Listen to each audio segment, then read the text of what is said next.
Oke, bismillah. Assalamualaikum warahmatullahi wabarakatuh. Kenalin, aku Manar. Di video kali ini, aku akan sedikit menyampaikan atau sharing tentang faidah atau poin-poin yang aku dapat dari pelajaran online. Aku barusan belajar dari channel pribadi salah satu ulama yang pakar di bidang fikih madhab Syafi'i yang berasal dari Yaman. Beliau beberapa tahun terakhir ini sudah berada di Indonesia dan beliau sering mengisi pelajaran atau kajian. Banyak tulab atau banyak penuntut ilmu yang sudah belajar kepada beliau. Beliau sendiri memiliki channel YouTube pribadi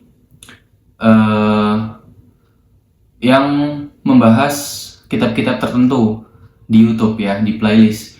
Beliau adalah Dr. Labib Najib, hafizahullah ta'ala, seorang pakar Syafi'i dari negeri Yaman dan sekarang sedang berada di Indonesia dan sudah lama juga mengajar di beberapa ma'had Indonesia. Nah, tadi aku belajar dari kitab Fathul Qorib Syarah Matan Ghaya wa Takrib, salah satu kitab yang wajib atau salah satu kitab basic lah, masih kitab dasar untuk mempelajari fikih madhab Syafi'i. Di sini aku bukan untuk mengajarkan, bukan untuk mengajar, tapi aku di sini untuk sharing, lebih ke sharing ya. Jadi ini adalah objek sebagai media aku untuk mengulang pelajaran-pelajaran fikih madhab Syafi'i yang telah aku pelajari. Tadi aku belajar tentang Kitabul Hajj, masih di awal-awal, baru masuk Kitabul Hajj. Ketika di awal beliau menjelaskan tentang definisi atau pengertian tentang haji. Haji itu secara bahasa adalah al-qasdu dalam bahasa Arab, yang artinya itu bisa menyengaja atau bertujuan. Kemudian secara syar'i, makna al-hajj secara syar'an adalah qasdu baitillahil haram li'ada'il manasik ma'a fi'liha. Artinya kalau dalam bahasa Indonesia adalah menyengaja datang ke Ka'bah. Baitullah adalah Ka'bah yang terletak di Mekah. Li'ada'il manasik, untuk menunaikan manasik-manasik haji ma'afi'liha, yaitu sesuai tuntunan atau mengerjakan manasik-manasik tersebut sesuai apa yang diajarkan. Kemudian beliau menyampaikan haji ini adalah salah satu rukun kelima dari rukun-rukun Islam. Haji ini beberapa ulama menyebutkan adalah afdhalul ibadat atau salah satu ibadah yang paling utama, paling afdol, paling mulia. Bahkan sebagian ulama itu mengatakan haji itu afdol minas sholah, yakni sebagian para ulama mendahulukan haji daripada sholat. Keutamaannya, tingkat keutamaannya itu lebih tinggi haji daripada sholat. Itu sebagian. Adapun para ulama-ulama yang mengatakan haji itu lebih afdol daripada zakat dan puasa, maka itu lebih banyak. Mayoritas bahkan mengatakan haji itu lebih utama daripada siam dan zakat. Adapun haji lebih utama daripada sholat, daripada rukun Islam sholat, maka itu beberapa saja. Kemudian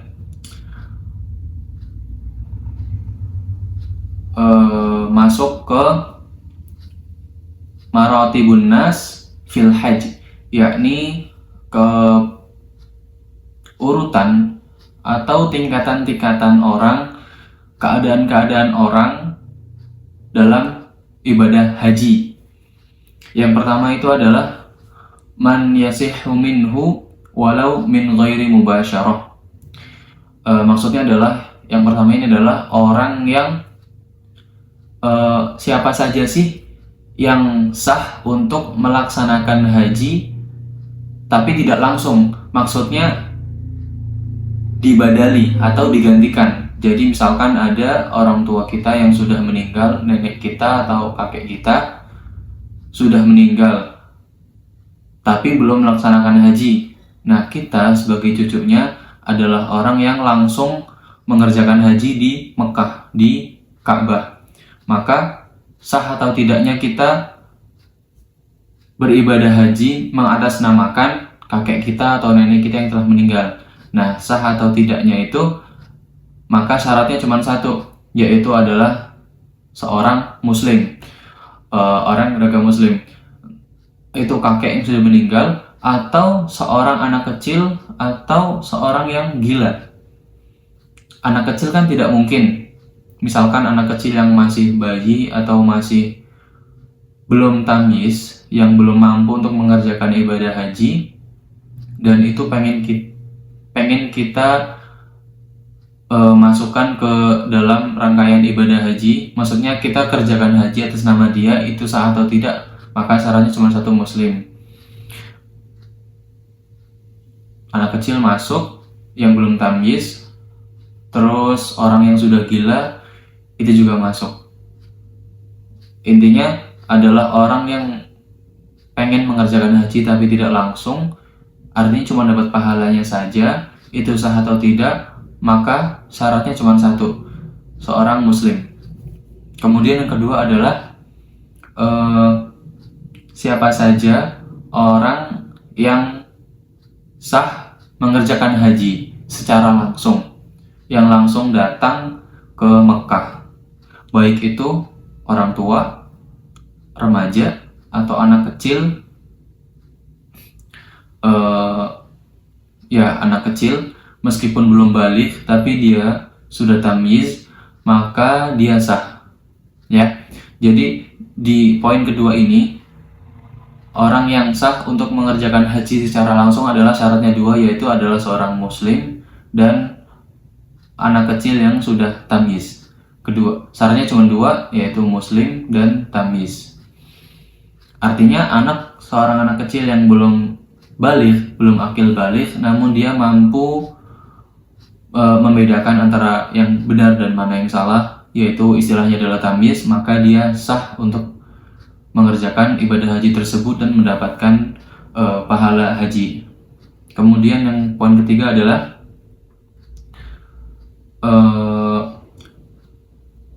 siapa saja orang yang sah untuk bernazar dengan melaksanakan haji. Misalkan ada orang yang pengen bernazar, wah aku bernazar, ya Allah aku bernazar tahun depan aku pengen haji. Atau semisal kalau tahun ini aku lulus kuliah, kalau tahun ini aku misalkan mau masuk universitas, ya Allah kalau emang tahun ini aku lulus masuk tes ke universitas A, maka aku akan naik haji. Nah, bernazar dengan seperti itu, dengan haji, sah atau tidaknya ada 3 syarat. Yang pertama adalah harus muslim, yang kedua harus akil atau berakal, yang ketiga adalah harus baligh, umurnya sudah mencapai 15 tahun atau sudah mimpi basah, seperti itu. Jadi syaratnya ada 3, muslim, berakal, dan baligh. Kemudian yang keempat, siapa saja yang kewajiban haji itu akan gugur ketika melaksanakannya. Maka ada 4 syarat. Yang pertama adalah seorang muslim, yang kedua adalah berakal, yang ketiga adalah baligh, yang keempat adalah hurriyah, bukan seorang budak. Hurriyah ini maksudnya adalah orang yang bebas, orang yang merdeka, bukan seorang budak. Kalau tadi poin kedua adalah siapa saja yang sah, nah ini poin kedua membahas keabsahan, sah atau tidaknya ibadah haji itu dilaksanakan oleh seseorang, yaitu syaratnya 2, seorang muslim dan tamyiz, baik itu anak kecil yang belum baligh, maka sah ibadah hajinya. Namun dia masih memiliki kewajiban untuk melaksanakan haji.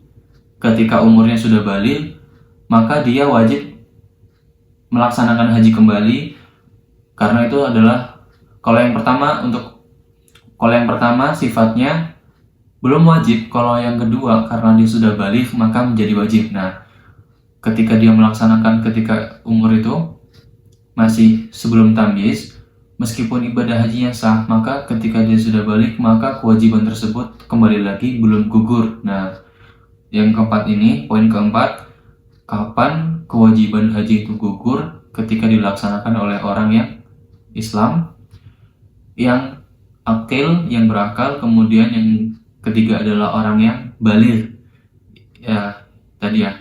Kemudian yang keempat adalah hurriyah, orang yang merdeka, bukan budak. Oke ya, jadi perbedaannya adalah kalau yang poin kedua adalah sah atau tidaknya ibadah haji tersebut dilaksanakan oleh seseorang. Yang keempat adalah poinnya adalah tentang gugur atau tidaknya kewajiban haji dari seseorang. Oke. Kemudian yang terakhir adalah siapa saja yang wajib melaksanakan haji. Maka ada 5 syarat. Yang pertama adalah seorang muslim, yang kedua adalah orang yang berakal, yang ketiga adalah orang yang baligh, yang keempat adalah hurriyah, orang yang merdeka, bukan budak, yang kelima adalah al-istita'ah. Istita'ah adalah mampu atau kemampuan. Nah, di sini beliau, Dr. Labib itu menjelaskan al-istita'ah, kemampuan itu ada 2, yaitu al-istita'ah bin nafs sama al-istita'ah bil ghair, yaitu kemampuan yang datang, kemampuan untuk diri sendiri, bin nafs. Yang pertama adalah kemampuan yang berkaitan dengan diri sendiri. Yang kedua, kemampuan yang berkaitan dengan selain kita. Adapun kemampuan yang berkaitan dengan diri sendiri itu ada 3 macam. Yang pertama adalah bekal, ya, bekal yang cukup untuk kita bawa dari kita pergi sampai kita balik lagi. Kemudian yang kedua adalah rahilah solihah lirrukub wa in lam yalid bihi alal mu'tamad, yaitu adalah kendaraan. Jadi haji itu kan wajib bagi yang mampu. Nah, kemampuan ini ada beberapa faktor tadi kan, ada beberapa kategori. Yang pertama, kemampuan yang berkaitan dengan diri sendiri dan kemampuan yang berkaitan dengan orang lain. Nah, yang pertama itu adalah kemampuan dari segi bekal, yakni mencukupi dari awal berangkat sampai kembali lagi. Kemudian yang kedua adalah rahilah, kendaraan yang bisa kita tumpangi, yang bisa mengantarkan kita dari berangkat sampai pulang lagi, meskipun kendaraan tersebut jelek atau kurang layak. Kemudian yang ketiga adalah ketika di jalan, kendaraan tersebut itu tidak memberikan bahaya. Artinya kendaraan tersebut sehat-sehat, tidak ada kendala ketika di pertengahan perjalanan. Ya, diservis dulu misalkan. Kalau di kita Indonesia kan naik pesawat, ya insya Allah kalau kita sudah mampu beli tiket pesawat dan mampu beli tiket kendaraan ketika sudah sampai di Saudi sana, ketika berangkat dan untuk kembali lagi, maka itu sudah dikatakan mampu. Kemudian yang keempat adalah wujudul ma' wal 'urf fil mawadi'il mu'tadah bithamanil mithli. Ya, kita memiliki air, memiliki bekal, perlengkapan atau uang saku yang bisa kita gunakan untuk membeli kebutuhan-kebutuhan ketika di sana, di Saudi atau Baitullah, Tanah Haram. Kemudian yang kelima adalah imkanul masir, yaitu perjalanannya memang memungkinkan. Misalkan lagi musim panas banget dan kita sudah memprediksi bahwasanya kita tidak mampu untuk melakukan perjalanan ke Saudi, ke Mekah dalam keadaan atau kondisi cuaca yang seperti ini. Misalkan salju, musim hujan, atau misalkan ada pandemi, ada virus-virus yang membuat bahaya, maka itu dikatakan tidak memungkinkan untuk melaksanakan perjalanan.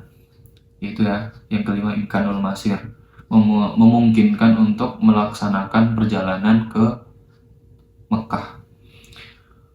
Kemudian yang keenam adalah amnut thariq. Amnut thariq ini adalah perjalanannya aman. Artinya ketika dalam perjalanan itu sudah ada yang menjamin atau diperkirakan kemungkinan besar sudah aman. Kemudian aman, maksudnya aman itu kita selamat dari gangguan-gangguan dari hewan buas ataupun kriminal dari orang-orang yang berniat jahat. Kemudian yang ketujuh adalah syarat bagi wanita, yaitu wujuduz zauj, adanya seorang suami atau adanya seorang mahram laki-laki, kakak atau adik atau paman atau bapak atau ayah ya, yang menemani perjalanan bagi seorang wanita. Atau kalau memang tidak ada laki-laki seorang suami atau seorang mahram, maka bisa juga dengan niswah thiqat atau rombongan wanita yang bisa dipercaya, bisa menjamin keamanan, keselamatan wanita tersebut. Atau kalau memang tidak ada semuanya, maka apakah boleh seseorang wanita itu melaksanakan perjalanan haji sendirian? Jawabannya itu boleh apabila dia yakin dan jelas akan keselamatan dirinya. Kalau memang sudah aman, sudah dicek ketika di perjalanan, kondisi perjalanan sudah dicek aman, kemudian kendaraannya sudah aman juga, kemudian kondisi ketika di lokasi juga memang aman. Intinya semuanya membuat faktor-faktor yang menjadi kemungkinan buruk itu sudah dicek dan faktor tersebut ternyata aman dan membuat dia yakin, maka dia diperbolehkan untuk berangkat ke Mekah, berangkat untuk haji sendirian. Mungkin itu aja sharing ya. Jadi ini adalah bentuk usaha aku untuk mengulang pelajaran-pelajaran yang telah aku pelajari fikih Syafi'i supaya tidak lupa. Oke, ketemu aku di video selanjutnya. Semoga ini bisa memberikan manfaat untuk diriku pribadi dan untuk yang nonton ya. Siapa tahu kalian bisa ngambil pelajaran juga. Oke, Assalamualaikum warahmatullahi wabarakatuh.